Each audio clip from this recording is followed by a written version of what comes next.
Mapagpalang umaga po sa inyong lahat mga kaibigan.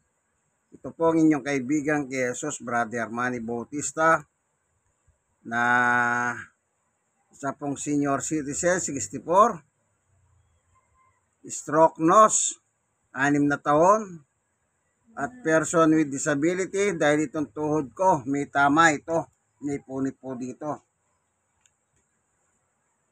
Ngayon, dati po akong umiinom ng aking gamot pang maintenance sa umaga, sa tanghali, sa gabi.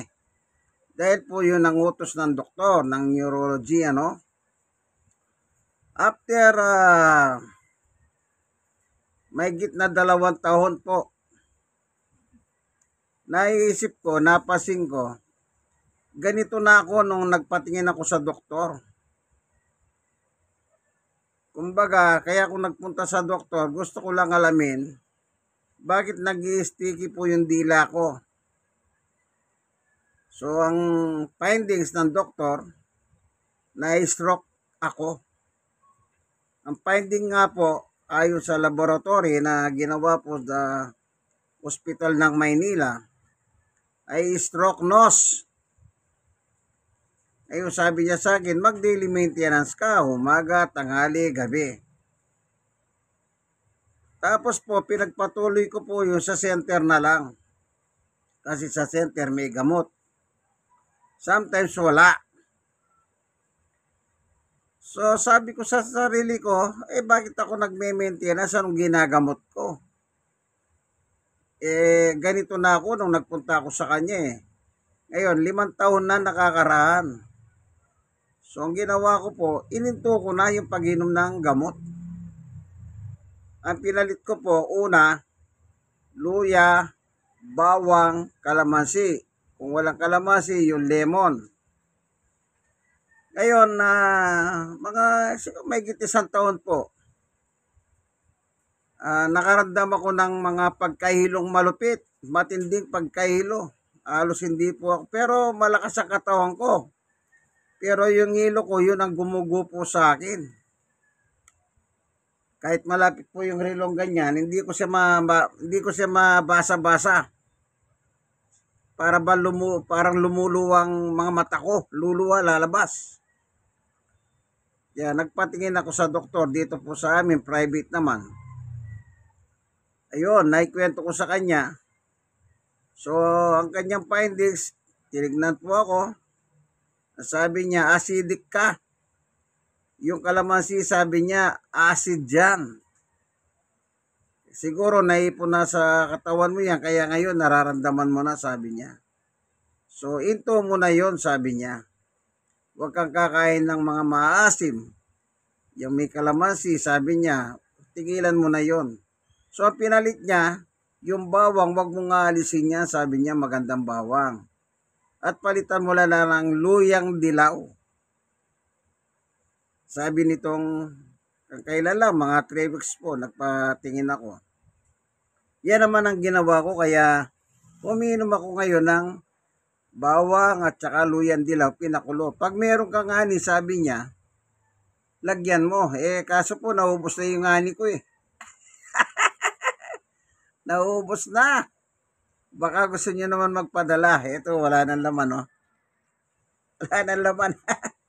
Binigay sa amin yan, hanggang dito lang kayo, may marka pa Ayan, hanggang dito lang. Siyempre, araw-araw kong ginagamit, umaga at gabi, ng 2 kutsarita, ubos na. Kung gusto niyo magbigay, welcome naman po yan. Ngayon, iinom na ako ng luyan dilaw at saka bawang sa mainit na tubig. Ayan. Kanina ko pa po inano sa mainit na bago kulo tubig kanina. Pagkagising ko pa lang, nagpasalamat na tayo sa Diyos. At ito na, binabad ko na. So, akin na pong iinumin. Bigay ng Diyos. Amen? Siyempre, pinapasa Diyos ka muna yan. Pagkainom nyo po ito, huwag muna kayong magalmusal.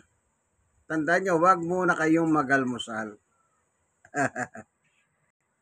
Magpalipas muna kayo ng 30 minutos. Halimbawa, alas 8:10. Inumin na natin Matapang. Kung kaya na ninyo yung init, at saka yung lasa, yun ang sinasabi, yung lasa eh. Kaya kung meron siyang ani, medyo manamis-namis siya. Kaya kaso wala siyang ani, kaya matapang. Yung nalalasa mo talaga. Kaya kung gusto nyo magbigay ng ani, okay lang. Most welcome.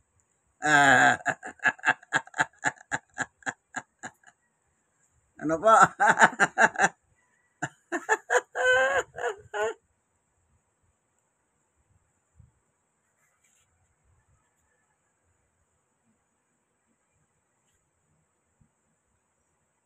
Matapang talaga.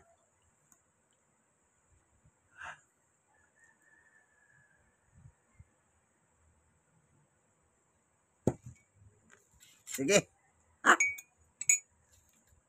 Nararamdaman ko talaga.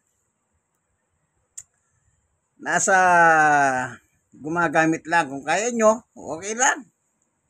Sa gabi naman, bago ako matulog.